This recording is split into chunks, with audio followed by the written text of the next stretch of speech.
What is up YouTube, it's Kingfisher745, and as I'm sure you're all aware, PvP Season 18 has come to an end. But of course it didn't end without any trouble and some late tournament controversy, so I will get into that in just a moment, but first I am curious on where we finished. Because of the errors, I didn't even try to log in until the end, and even though I planned on missing the final few hours anyways, I can definitely understand why plenty of agents would be upset. Like I said, I'm definitely going to share my opinions, but I'd love to hear yours as well. So let me know what you think of the ending, as well as the late tournament change to the Mad Tech Grenade. But first, let's go ahead and check out these rewards.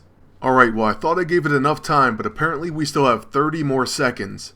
And well, this is what I was using on offense at the very end.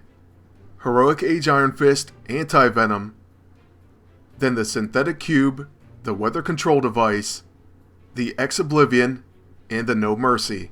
So in hopes that I don't mess things up and have to restart, let's go ahead and click back to the flight deck. Also, for those who want to know what I was using on defense, I switched between Pestilence Beast and Red Hulk, and Gamora and Pestilence Beast. I went entirely defense on my armory with as many tacticians and bruisers as I could manage. By the way, as we wait on this, I do have a poor man's PvP in editing, and the next Breaking the Meta is going to focus on Red Hulk and Pestilence Beast. Alright, and it seems like 30 seconds should be up, but we still have 1 second, apparently the longest second of all time. But just to be safe, we'll give it a little bit longer, and now let's finally collect our rewards. First we get 100,000 silver, followed by 10 gold, which we can definitely use. In fact, we could use that towards an AISO or an EISO for hybrid, but of course this EISO costs 20 gold each. Then moving on to the Diamond League reward, it's going to be the Weapon T-Bolt Glove. This looks like a pretty decent weapon. It has something called man-to-man, so it protects allies from melee attacks. Then it also has Counter Move, so reduces damage received by counterattacks by 50%. And that's going to be for all allies.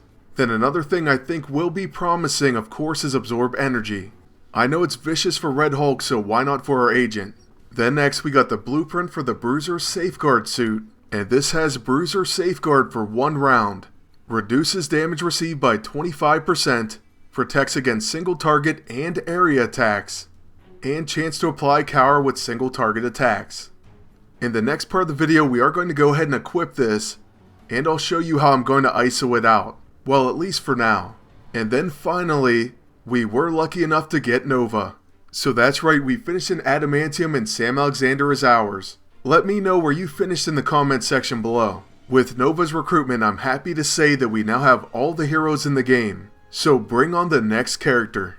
Though admittedly we do have some leveling to do, mainly Hybrid and Nova. Glad to join up, Agent. I always wanted to be a super spy. I'm good at sneaking in when I'm late for class. I just hope you don't make me do any flight deck remote ops. I got a C in geography. Alright Sam, well I won't be putting you on the flight deck anytime soon. But now let's go ahead and research our Bruiser Safeguard suit, and we can speed that one up for free. Then I'm pretty sure we're going to need a few bulky and forceful ISO 8. So heading over to the store, we're going to buy a few of each. Typically I boost accuracy first, and then I go all out attack and defense. Forceful covers all 3. So if you're ever wondering how I would socket a character, it oftentimes is using these orange ISO. Another serious option would be Stalwart, which is health, attack, and defense. But this is by no means the only way to socket a character or your agent. There are various schools of thought, and one of these days I am going to cover them. For one, you could either boost your character or agent's strengths, or you could boost what they're weakest in. But anyways, that's something for another video. For now, we're going to go ahead and use 2 forceful, even though it looks like our accuracy is crazy high. Honestly, you know, there's other factors that you have to watch out for. But still, for now, we're going to use 2. And then I'm going 6 bulky, so we're going to fill out the rest of the costume in all attack and defense. Looking at the health, you could definitely use Stalwart instead. Or even a mix. Then right after this, we're going to use Sam Alexander in a fight. So that'll be our first look at Nova and his animations. Also, I'm going to do plenty more videos with this character, including a look at level 6. And we should have him there very soon. I'm thinking tomorrow. And then as soon as we get him to level 9, of course we'll take a look at him in PvP. So make sure you stay tuned for that. Oh, and finally we're going to use the Vengeful EISO for this costume. So this is going to give us big and fast, which says it has a chance to gain an extra turn while protecting. And now for my true thoughts on PvP Season 18. Well, first of all, it started out alright, but there were these new super overpowered PvP armory items. And when I was looking at them, I was really nervous because I couldn't afford to get any, or very few at the most.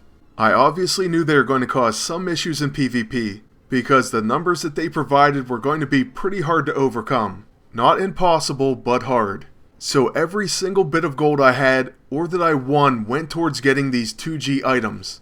And once I could get a few more, I even went ahead and bought them. Believe it or not, I actually built up my defensive armory at the end of the season, so with maybe 3 or 4 days remaining. And then all of a sudden, out of nowhere, an unprecedented change to the Mad Tech Grenade comes. And like a friend of mine said, they're called the Mad Tech Grenade for a reason. I actually argued that the Spec Ops item was way too far away in terms of numbers, but I never expected that to happen at the very end of a season.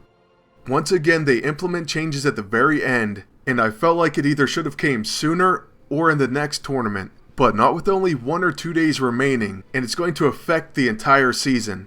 Oh, and we'll get back to my thoughts in just a second, but first of all, Nova does have a multi-function level 1, first Nova Blast, which gives him Nova Force control, and then Vegeta's Big Bang Attack, Nova's Big Bang Blast, and that one gives him Nova Force Mastery.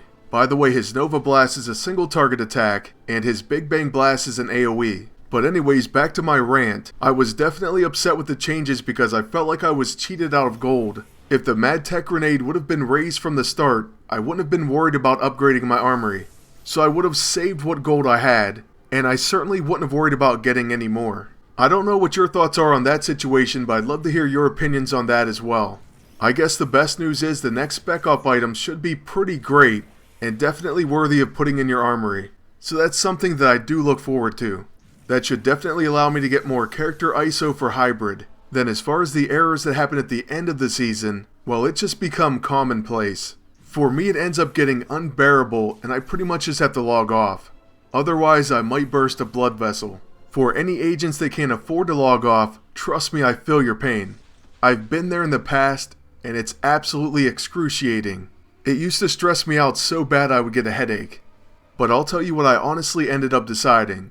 I just told myself, even if I don't get the hero, you only have to wait about a month, and then you can buy them for CP.